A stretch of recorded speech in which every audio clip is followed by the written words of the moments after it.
Hello guys, it's John3 here doing another Beyblade discussion. This time, we're having a CX follow-up video. I've never done something like this before, and I'm not sure I'll do it again. But I feel like after the last video, I want to make a follow-up video to what I was talking about.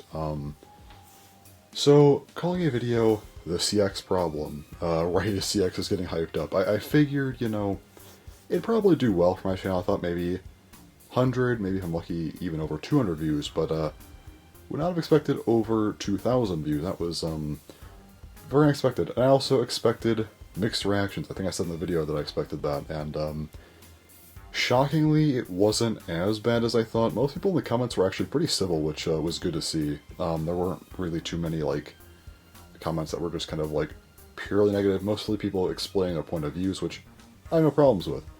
That's cool.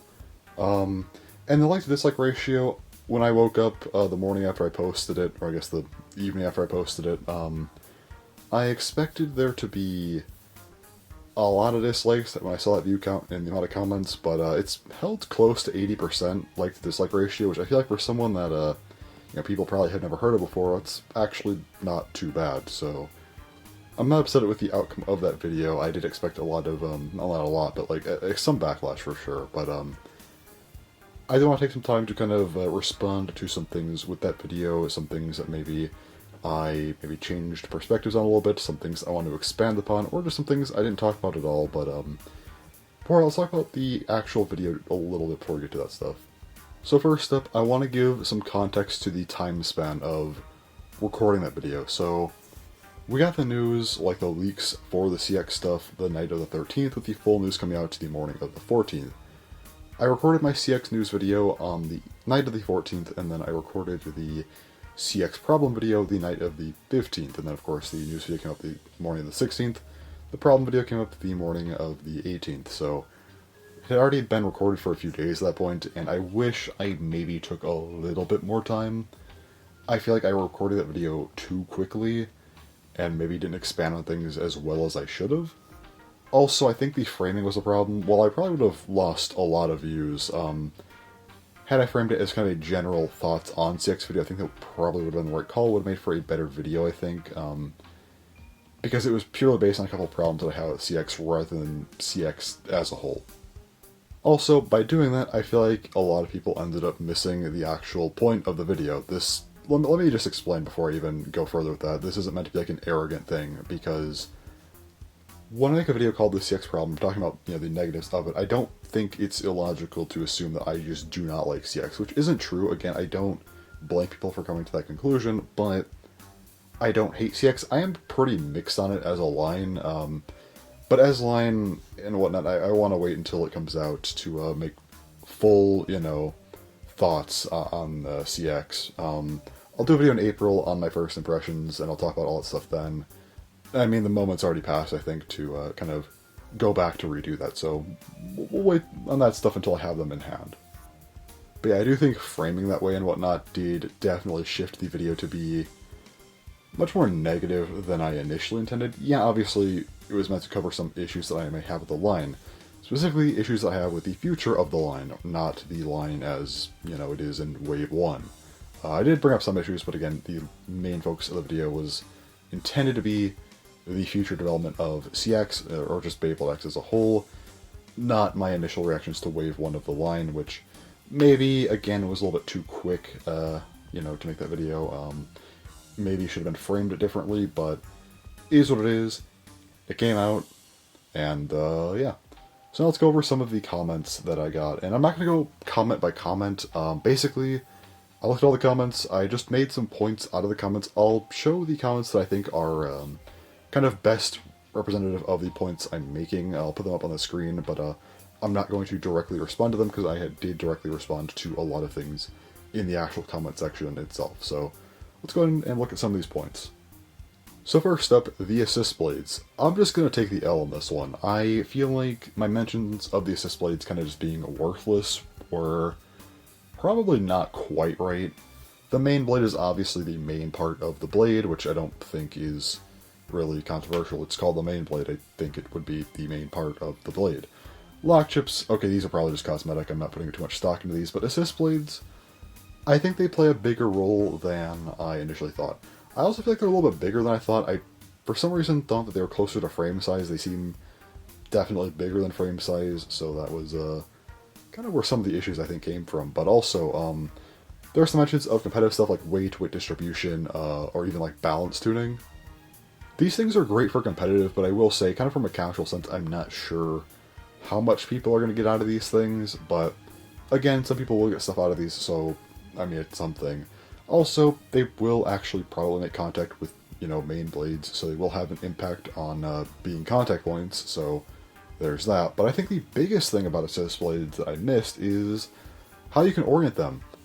You can probably orient these in a few different ways, and I kind of think of something like the beat wheel, for example, from 4D, with how, depending on how you, orient the PC frame, it could potentially kind of subdue certain contact points.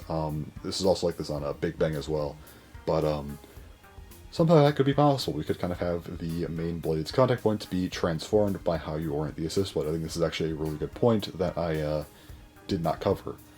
So assist blades, while I don't necessarily think they're going to be like like a game changer, I don't think they're going to do anything like that. I think they will still have somewhat of an impact on battle. I don't know how much, and again, I think we have to really wait to see on this, but I will say the one concern that I did not talk about, which becomes more and more present the more assist blades are actually useful, which is their durability. They look like thin, plastic pieces, which I'm kind of questioning the reinforcement on that as well, but they're plastic. Are these going to hold up in battles? Again, I can't go too hard on this point because, again, we just don't have them. They could actually be reinforced. Takatomi could know this.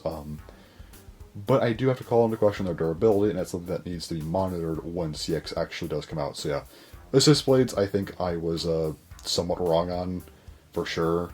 I wish I'd expanded it again. I wish I'd have waited on that, but is what it is. I want to kind of give some better thoughts on assist blades, though, because I don't think that they're like completely worthless, but yeah, they should at least have somewhat of an impact on battle, but again, durability does definitely come into question if they are actually, useful. Now, my next big point is something that I really wish I'd have mentioned, which is how Beyblade X handles lines. Yes, they aren't succeeded normally. They don't, one line doesn't end and the next one starts, like we've seen in, past generations. That's not how Beyblade X is handling things. We have multiple lines kind of going at the same time, which is very weird for Beyblade, but anyway. Some people did point out that, Beyblade X lines aren't meant to build on each other. They're kind of, running side by side. I don't necessarily agree with this. Also, we don't know how Beyblade X is going to handle lines. Are we going to see lines get phased out? I feel like BX is already kind of being phased out in a sense. Discounting like the Hasbro exclusive Blade variants that Takatomi's kind of still releasing. But I can see BX kind of being phased out, and then we have UX and CX, and maybe eventually UX will be phased out when we have CX and a fourth line. But until then, we have these UX and CX for sure. I'm pretty sure. So yeah. The problem really comes down to how they're going to handle this. Again, are we going to phase out lines or are we not? If we're not phasing out lines, then these might as well just be building on each other, because again, you're phasing stuff out. BX, these bays are basic. The only thing that they actually have going for them is the shape, which UX and CX can also cover. There's really no reason for BX to continue at this point, if we're being honest. UX has that, but also can have gimmicks. If you introduce gimmicks to CX, which I think they'll probably do at some point, could be wrong, but if they do, UX kind of loses its place, because now, well, why would you want UX when you have CX, which has gimmicks, but also more customization? UX doesn't have the customization, why keep it around, I think that they could kind of build on lines in this sense, which I feel like that's what they've been doing, but what if this isn't the case? What if they are actually keeping around lines throughout the entirety of Beyblade X? What if BX is going to be omnipresent? Same with UX and CX, and we get new lines every so often, but then the old lines just keep going. They don't stop. I don't actually like this approach much at all. It does fix some of the issues I was talking about for sure, because, well, at that point you have to build on lines. You can just make different lines for different things. That works. It does for sure. And I think that does counteract a lot of the points that I made in that video. However, the problem is how messy I think this would eventually become. If you get to the point of having a 5th or a 6th line of Beyblade X, and you're trying to balance like 6 lines, what do you do at that point? Like, how do you divide up the releases to accommodate 6 different lines? I feel like that's just kind of a mess. Now, you could hypothetically split the releases into new and old. You could have the new releases, which are whatever the new line is, and then old releases, which just pull from one of the previous lines. That said, though, if you do that by the time we have 5 or 6 lines, well, you're probably getting 1 to 2 bays per old line a year, which at that point, why bother even keeping that around to just phase stuff out and try and build up your other lines, your newer lines, rather than making like 50 plus BX bays, right? Also, when I mentioned phasing out lines, I don't necessarily want these lines to get better in like a competitive sense. I don't want these bays to continue to get, larger or heavier like we've seen in past gens. Burst is my favorite gen, and my biggest problem with Burst is that they just kept doing that. Look at DB. Sparking bays are not really great competitively against them. GT bays are really not good, and anything Chosets or before is worthless against a DB bay. I don't want this to happen again. So I don't want CX, or, well, not CX, but lines in general to kind of one-up each other in that sense. I just think that trying to keep around that many lines is very difficult, and I think you should probably try and build on the overall concept of the X system rather than, doing this weird balance of things. And while yes, I do think it's still hard to build on the X system, there is a way that I think this could potentially be avoided. So one really good point that was brought up is that they can just have different blade systems. Look at, Beyblade Burst. I kind of touched on this a little bit in the video, but I didn't expand on it really in the context of Beyblade X. GT, Sparking, DB. All divided layer systems, but they have their own identity to them. GT was kind of just the first one, the, initial divided layer system, where Sparking, you get, chassis, a new concept. DB, you get high and low mode. They took the divided concept and took it into different directions, which I kind of got into, but what if Beyblade X does that? You can definitely get some more lines out of Beyblade X and not have to completely try and build on CX itself. You could definitely do things to where, yes, you are doing new stuff with Beyblade X, but it's not technically an evolution. It's more so a split, path, rather. And yeah, you could definitely keep Beyblade X alive in that sense, because now you don't try and worry about how do we want to add on to these. I do think gimmicks should eventually be brought into CX, and also future, blade systems, assuming that they are still divided, and if they are, just kind of alternate takes on the same concept, yeah, that can work. My one downside to this is that how long can you keep this going? I feel like blades are a little bit more limited than layers were in Burst, so I'm not sure how many blade systems you can get. You can definitely get a 4th system easily, a 5th system I think is pretty likely, but beyond that, a 6th system, is that going to work out too well? At that point, this concept might get a little old. I'm not sure how much you could change it up, but maybe they have ideas for it. But still, I think it does do better than just trying to consistently build on the concept. I do think taking it in alternate routes is probably the way to go if they are going to release a new system every year. Otherwise, again, you are going to run into some serious problems, as I mentioned, if you try and continue to build on the line, because I just don't think that the X system really can accommodate that very well. The last thing I want to touch on is kind of this hybrid wheel system comparison. So, one thing that was brought up is how the hybrid wheel system actually divided up, wheels sooner than Beyblade X is dividing up blades. Of course, that happened in the second line rather than the third. However, I feel like Metal Fight is a good example of why that might not have been the best idea. The hybrid wheel system lasted 2 years, which I think is already questionable as is, because I don't think a line should last 2 years necessarily.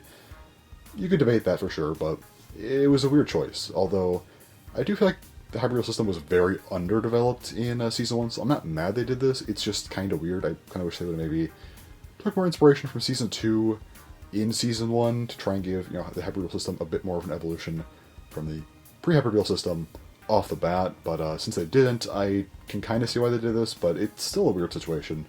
But they finally did with a 4th line, kind of up the system with the 4D system. I think that does a great job, but the problem is, how do you expand on the 4D system? Do you do a second year of that? I think you could have, but again, I feel like the line would get very tired by that point. Realistically, how do you expand on 4D? You've already divided up metal wheels. What is there to divide? How do you change this up without just maybe trying to get more gimmicky? Maybe make everything 4D drives? I think they do kind of run into this problem to where, yeah, a soft reboot was kind of needed with ZRG. Now, a soft reboot doesn't necessarily have to be bad, it's just ZRG didn't hit the mark. I think they got a little bit too ambitious with trying to make a fully new concept, while still kind of adhering to Metal Fight, and I think that didn't go over too well. I talked about this a little bit a few months ago in my ZRG video, but yeah. I think they did too much different opposed metal fight, but not enough different to warrant a new gen. And it was just in a weird spot. I don't think that worked out too well. Beyblade X could definitely do a soft reboot better and not run into those problems and keep it a little closer to the, base idea of Beyblade X while still being fairly different. I think it is doable, but it's still a bit of a risk to do a soft reboot, I think. So while yes, Metal Fight does divide up wheels sooner than Beyblade X divides up blades, I'm just not sold on, the idea of Metal Fight really building on itself correctly, and I think they ran into some problems pretty quickly. Again, though, if you assume that Beyblade X wants to maybe divide up blades or handle lines differently, then this might not be as big of an issue.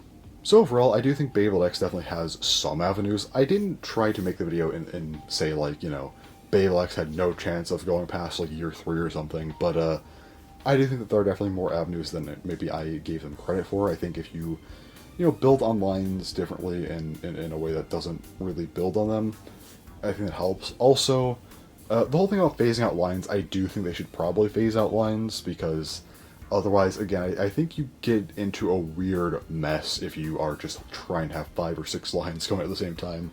There are some benefits to that. Again, there is less pressure on new lines, which I think is helpful, but I mean, I just think balancing releases like that just ends up being a little too difficult, and I think people are going to get a little bit sick of those lines, because, well, yeah, people might say right now, BX bays are fine. Well, Beyblade X is less than 2 years old. Come back in 3 years, and we're still going to BX bays, I'm not sure people are going to have the same tune, because it'll just have been so long with getting the same exact style of bays. I'm not really sure they're going to expand on the BX system itself, and I think the bays are just going to end up getting pretty boring.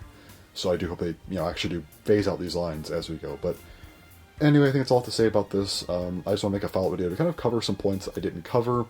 Or again, I show that I have changed my stance a little bit on certain things, because, there were good points made in the comments that I did not think of, because again, I did make that video a little bit too quickly. Also, I wanted to maybe further some explanations of things I just didn't cover well enough, so I imagine only a small fraction of the people that watch that video will watch this video, but still, that's fine. I just want to make the video, just for the sake of kind of corrections and talking a little bit more about my thoughts on CX, because, yeah, it's not like all just the end of the world, right? There are positives, there are things you can work with. I still think it will be a challenge to continue Beyblade X for sure, but yeah, there are definitely avenues that I did not cover that do exist. So I wanted to make this video again just to kind of cover some of those things, and yeah, hopefully that made sense. Anyways, after this, starting in March, I will kind of go back to my normal video schedule, just doing what I do, but I figured at least one follow-up video on that was probably needed, so here it is. So anyways, thanks for watching, and bye-bye.